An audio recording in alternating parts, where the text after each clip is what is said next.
Syekh Hazim Suman berkata, seorang lelaki di Makkah menemui Syekh Sangkiti.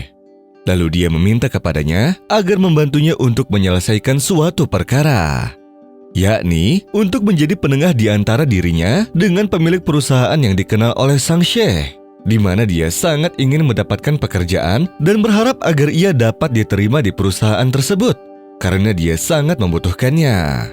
Sebab dia ingin menikah dan menafkahi keluarganya. Lalu sang syekh pun menenangkannya dan menjanjikannya bahwa dia akan mendapatkannya.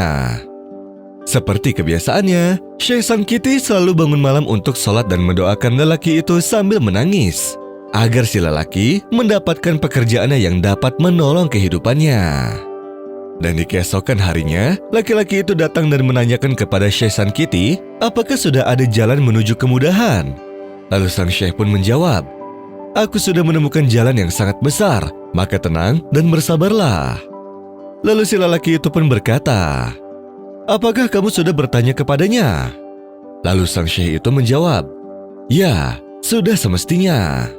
Si lelaki itu pun bertanya kembali, "Siapakah gerangan orang tersebut yang dapat membantuku?" Lalu sang syekh menjawab, "Dia adalah Allah Subhanahu wa Ta'ala, yang Maha Kuasa dan Maha Penolong."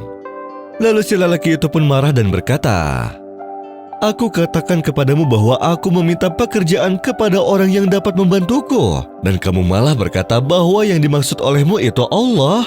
Sehingga sang syekh yang mendengarnya pun sangat marah sekali kepada si lelaki itu sambil menangis. Karena si lelaki itu tidak mengerti akan maknanya, sebab dia tidak percaya kepada Allah.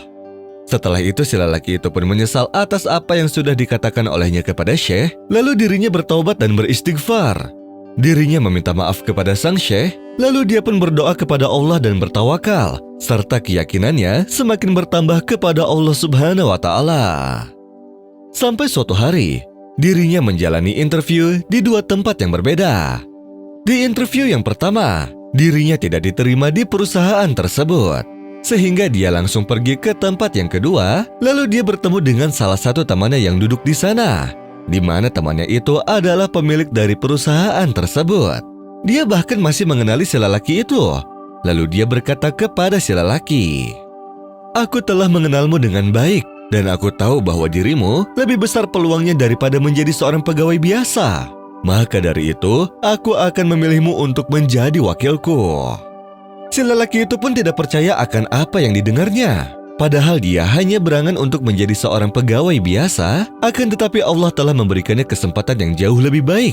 Sehingga setelah itu si lelaki itu pun kembali menemui Syekh Sangkiti dengan perasaan senang dan berkata, "Benar apa yang engkau katakan, wahai Syekh. Allah Maha Penolong bagi orang yang bertawakal kepadanya." وَمَنْ يَتَّقِ اللَّهَ يَجْعَلْ لَهُ مَخْرَجًا وَيَرْزُقْهُ مِنْ حَيْثُ لَا يَحْتَسِبُ وَمَنْ يَتَوَكَّلْ عَلَى اللَّهِ فَهُوَ حَسْبُهُ إِنَّ اللَّهَ بَالِغُ أَمْرِهِ قَدْ جَعَلَ اللَّهُ لِكُلِّ شَيْءٍ قَدْرًا.